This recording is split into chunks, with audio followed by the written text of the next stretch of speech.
छात्रा हैं, हम सभी ने मिलकर इस प्रोजेक्ट को बनाया है।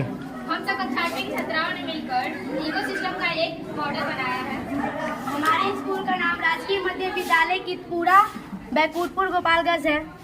हम सभी छात्राओं ने मिलकर ये प्रोजेक्ट बनाया है। ये प्रोजेक्ट साइंस के पाठ 12 से लिया गया है, जिसका नाम है पौधों और जंतुओं में संरक्षण। इसको बनाने का मुख्य उद्देश्य क्या है, मतलब क्या जानकारी मिलती है?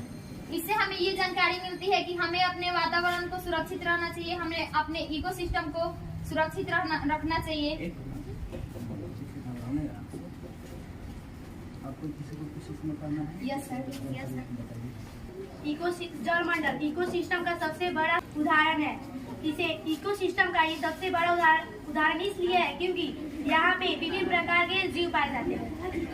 ये इकोसिस्टम से मिलकर जैव विविधता बनता है। जैव विविधता 2 शब्दों से मिलकर बनता है। जैव यानी जीव, विविधता यानी विभिन्नता, यानी कि जीवों में विभिन्नता। जैव विविधता का अर्थ है पृथ्वी पर पाए जाने वाले विभिन्न प्रकार के जीवों को मिलाकर जैव विविधता का निर्माण होता है। इसे 3 स्तर से समझा जा सकता है। कौन-कौन सी नस्ल हो सकती है? प्रजाति विविधता, आनुवंशिक विविधता। एक ही प्रजाति के भीतर विभिन्न आनुवंशिक संरचनाओं की भिन्नता, पारिस्थितिकी तंत्र। ये सब अलग अलग क्यों बनाया गया है?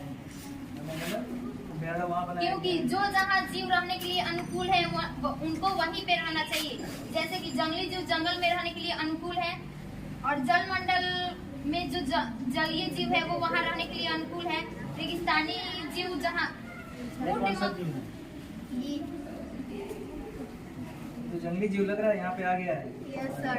सही है क्या? निकल के आया है। No sir. अनुकूल है पानी में रहने के लिए। No sir. इकोसिस्टम का सबसे छोटा उदाहरण है क्योंकि ये यहाँ पे बहुत कम पशुएं पाए जाते हैं, क्योंकि यहाँ पे बहुत कम पशु और पेड़ पौधे हैं जो रहने के लिए अनुकूल है। ये उदाहरण है। रेगिस्तान में सिर्फ जल की मात्रा कम होती है, जिसके कारण रेगिस्तान का जहाज ऊँट को कहा जाता है। और यहाँ पे कांटेदार पौधे भी पाए जाते हैं जिसका नाम कैक्टस है। जैसे सर, हमें अपने इकोसिस्टम का सुरक्षा करना चाहिए, क्योंकि अगर हम इकोसिस्टम का सुरक्षा नहीं करेंगे तो हमारे पर्यावरण को नुकसान पहुंचेगा, और हम अगर किसी जीव को मार दे तो दूसरे जीव की संख्या बढ़ सकती है, जिससे कि हमारे पर्यावरण को ढेर सारे नुकसान हो सकते हैं। इसीलिए हमें अपने इकोसिस्टम का सुरक्षा करना चाहिए। सर, ये मानववास है जहाँ पे मनुष्य और अन्य पालतू जानवर रहते हैं। और ये अभ्यारण्य है, यहाँ पे जंगली जानवर रहते हैं। ये शेर है जो हिरण को खा रहा है, जैसे शिकार, जैसे हिरण घास को खाता है और शेर हिरण को खाता है। वैसे ही अगर शेर घायल हो जाए या उसकी मृत्यु हो जाए तो उसे अन्य पशु पक्षी या सूक्ष्म जीव खा लेते, मतलब जो पूरा कर रहे हैं। Yes ma'am. ये क्या मानव इसमें गौशाला है। बहुत बढ़िया। आप लोगों के लिए आप लोगों को बहुत बहुत बधाई।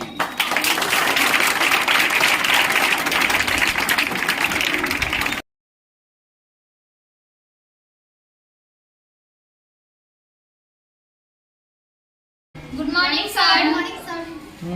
My self Gunjan Mishra. Myself Swati Mishra. Myself Nargis Khatoon. Myself Saurabh Gupta. हम लोग वर्ग 8वीं की छात्रा हैं। हम वर्ग 8वीं की छात्राओं ने ये प्रोजेक्ट मिलकर बनाया है। हमारे स्कूल का नाम है राजकीय मध्य विद्यालय कितपुरा गोपालगंज बैकुंठपुर। हम सभी 8 क्लास की छात्राओं ने मिलकर ये प्रोजेक्ट बनाया है, और ये साइंस बुक किताब साइंस के पाठ 12 से लिया गया है। पाठ का नाम है पौधों और जंतुओं का संरक्षण। इस मॉडल में हमने यह दर्शाया है कि मानववास, अभ्यारण्य, जलमंडल तथा रेगिस्तान। जैव विविधता। जैव विविधता का मतलब है जीवों में विभिन्नता।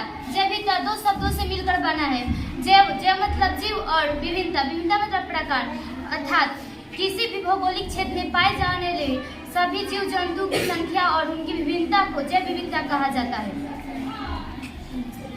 जैव विविधता को 3 स्तर से समझा जा सकता है: प्रजातीय विविधता, आनुवंशिक विविधता, पारिस्थितिकी तंत्र। सभी जीव जंतु जीवित रहने के लिए पर्यावरण या एक दूसरे पर निर्भर रहते हैं। इसी तंत्र को पारिस्थितिकी तंत्र कहते हैं। पारिस्थितिकी तंत्र का संरक्षण हम लोग को इसलिए जरूरी है क्योंकि यहाँ पे अगर हम पारिस्थितिक संरक्षण है इसलिए जरूरी है, जैसे कि कोई भी पशु तो हम लोगों को पिंजरे में नहीं रखना चाहिए, अगर कोई पेड़ पौधे की कटाई नहीं करनी चाहिए जिससे हमारा वातावरण खराब हो।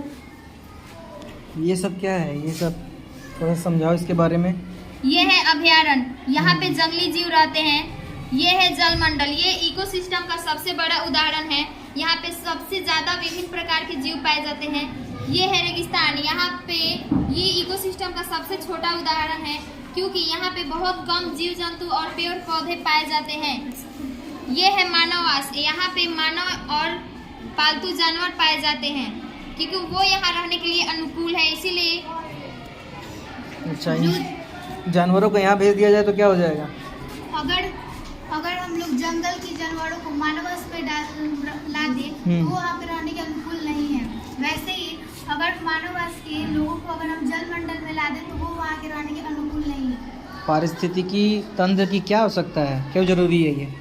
अगर हम पारिस्थितिकी तंत्र का नुकसान करेंगे तो हमारे पर्यावरण पर भी नुकसान पहुंचेगा, क्योंकि अगर हम किसी एक जीव को अपना गुलाम बना ले या एक जीव को मार दे तो दूसरे जीव की संख्या बढ़ जाएगी, जिससे कि हमारे पर्यावरण में बहुत सारे नुकसान हो सकते हैं। इसीलिए हमें अपने पारिस्थितिकी तंत्र की सुरक्षा करनी चाहिए।